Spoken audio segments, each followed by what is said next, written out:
Halo, selamat siang Miss Sylvia. Perkenalkan nama saya Sania Erika Yonanda dengan NIM 010172 149. Nah, pada kali ini saya ingin mengerjakan tugas topik 11 yang tentang Smart PLS. Nah, pertama-tama kita buka dulu aplikasi Smart PLS-nya.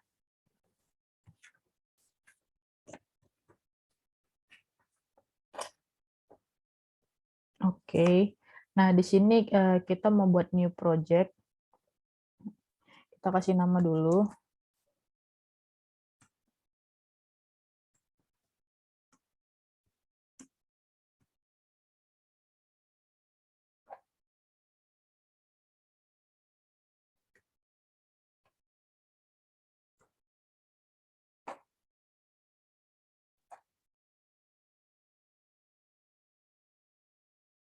Oke, terus kita import data dari file yang mau kita olah. Oke, oke, sudah.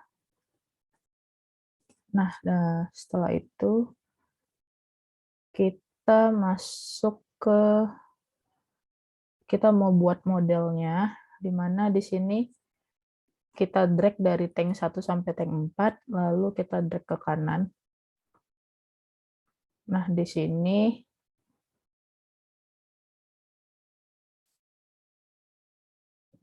kita rapiin dulu biar rapi, terus kita ganti namanya, rename jadi Renewability. Oke, baru kita memasukin lagi indikator yang kedua, yaitu reliable. Kita mau drag lagi ke kanan. Kita susun supaya lebih rapi. Lalu kita rename. Oke. Lalu lanjut ke indikator ketiga.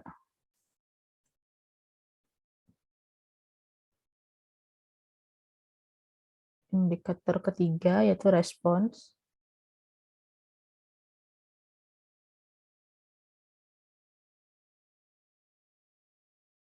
Oke, ini juga kita rename.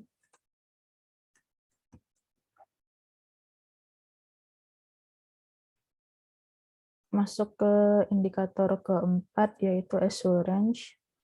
Kita drag dari assurance 1 sampai assurance 4. Kita drag ke kanan. Lalu kita rename.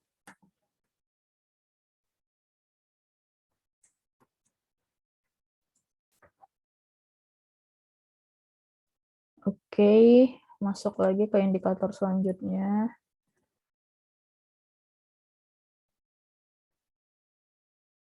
Nah, di sini kita susunnya ke bawah.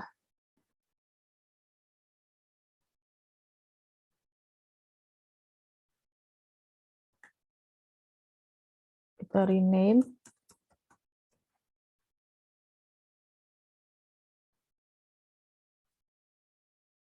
Lalu ada indikator certification, kita blok lalu kita drag ke kanan.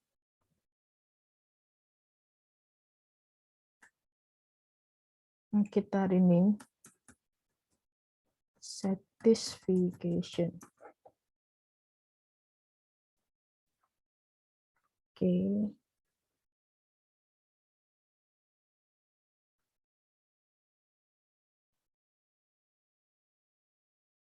Oke.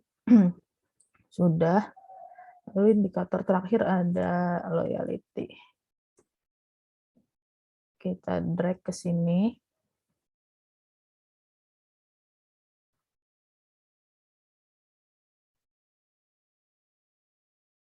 Oke, kita rename loyalty. Oke. Nah, indikatornya udah kita masukin semua. Nah, ini mau kita turn right dulu supaya seperti ini. Oke, lalu kita klik di sini connect. Kita mau konekin antara indikator yang di sebelah kiri ke sebelah kanan. Oke.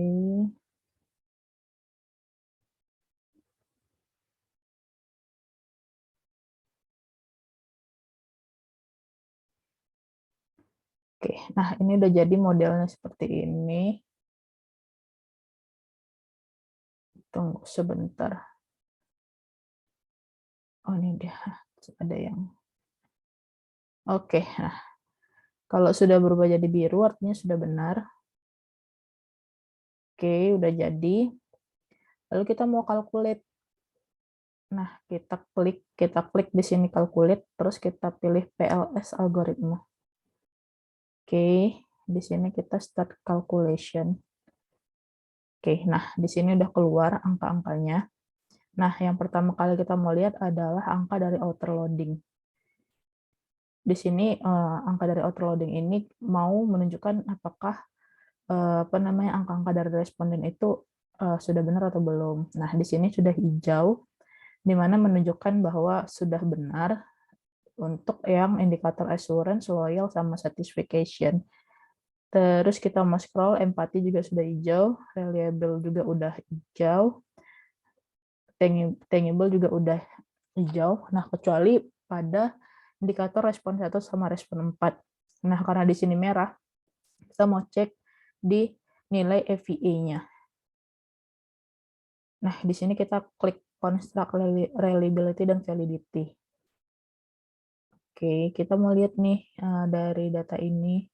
Ternyata kalau kita lihat dari datanya, average variance extract-nya itu sudah hijau semua, di mana artinya kita tidak perlu menghapus data tadi, atau sudah bisa dikatakan bahwa data responden tadi sudah benar.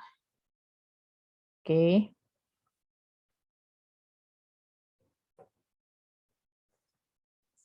Nah, kemudian kita mau lihat nilai R-square-nya. Nah, di sini kita bisa lihat bahwa nilai R-square-nya di angka 0,271.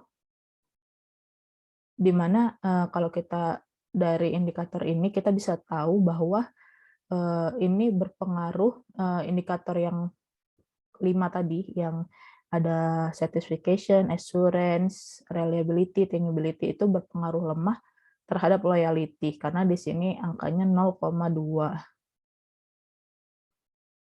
Oke, itu untuk R-square-nya. Lalu kita mau masuk ke nilai F-square-nya. Di sini kita klik di quality kriteria, kita pilih F-square. Nah, di sini kita bisa lihat lagi nih, ternyata dari masing-masing indikator ini nilainya merah, kecuali si certification. Nah, kalau misalnya, apa nih artinya dari angka-angka yang merah ini? Nah, kalau kita bisa simpulin nih bahwa nilai-nilai ini lebih kecil dari 0,02, yang artinya tidak berpengaruh. Sedangkan kalau misalnya lebih besar dari 0,02 artinya berpengaruh. Nah, di sini kita bisa lihat ternyata hanya si certification saja. Hanya si certification saja yang berpengaruh kepada indikator-indikator tadi ya, kepada loyalty. Oke. Lalu kita mau lanjut ke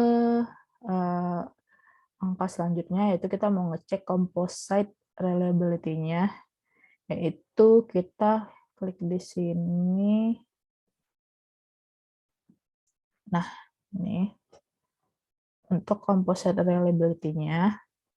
Nah, ini kita bisa lihat nih angka-angkanya itu di atas 0,7 semua. Nah, artinya ini datanya sudah oke. Dan kita bisa lanjut ke angka selanjutnya, yaitu kita mau ngecek HTMT-nya, di mana di sini kita klik pada diskriminan validity. Lalu kita klik yang heteroid monotype ratio. Nah, di sini kita bisa lihat nih kalau apa namanya benchmark dari HTMT itu yaitu lebih besar dari 0,85 serta lebih kecil dari 0,90. Nah, kita bisa lihat ini di sini ada yang merah-merah.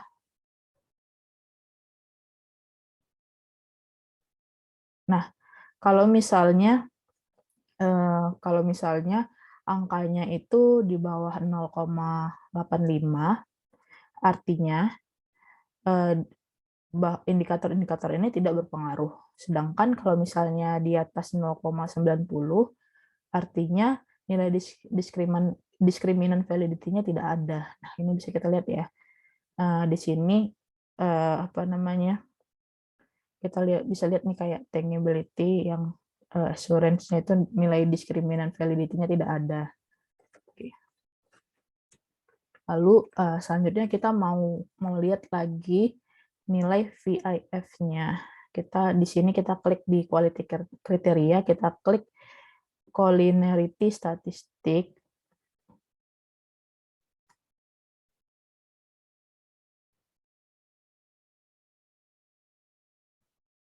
Nah, ini kita bisa lihat ke bawah bahwa yang merah itu ada di certification yang 5, di indikator certification 5. Nah, artinya ini bahwa yang indikator ini tidak cocok dengan collinearity statistiknya. Oke, maka dari itu kita perlu lagi nih menghitung data yang lainnya, yaitu kita menghitung bootstrapping-nya. Caranya adalah kita balik ke data kita tadi, yang ini, yang model kita, kayak model. Udah gitu kita klik calculate, lalu kita klik bootstrapping. Nah, di sini kita masukin sampelnya 5.000, lalu kita start calculation.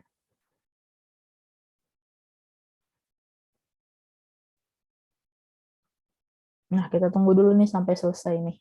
Sampai 100%. Oke. Nah, sudah selesai, ya kan? Jadi di sini kenapa kita menghitung bootstrapping-nya? Kita nih mau tahu nih hipotesisnya itu diterima atau ditolak gitu. Nah, yang pertama-tama kita mau cek dulu di outer loading-nya. Nah, kita bisa lihat di sini di tiap indikatornya itu nilainya hijau, yang berarti hipotesis diterima. Nah, lalu kita mau cek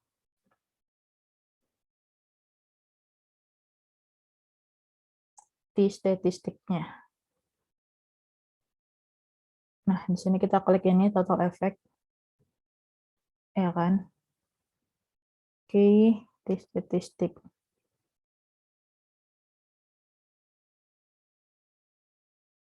Nah, kita bisa lihat, jadi benchmark-nya adalah jika nilai di statistik lebih besar dari 1,65, maka hipotesis diterima. Nah, kita lihat nih dari angka-angka ini, bahwa yang besar dari 1,65 itu hanya certification, yang artinya di mana untuk hipotesis certification ini diterima, sedangkan untuk keempat indikator lainnya, itu hipotesisnya ditolak.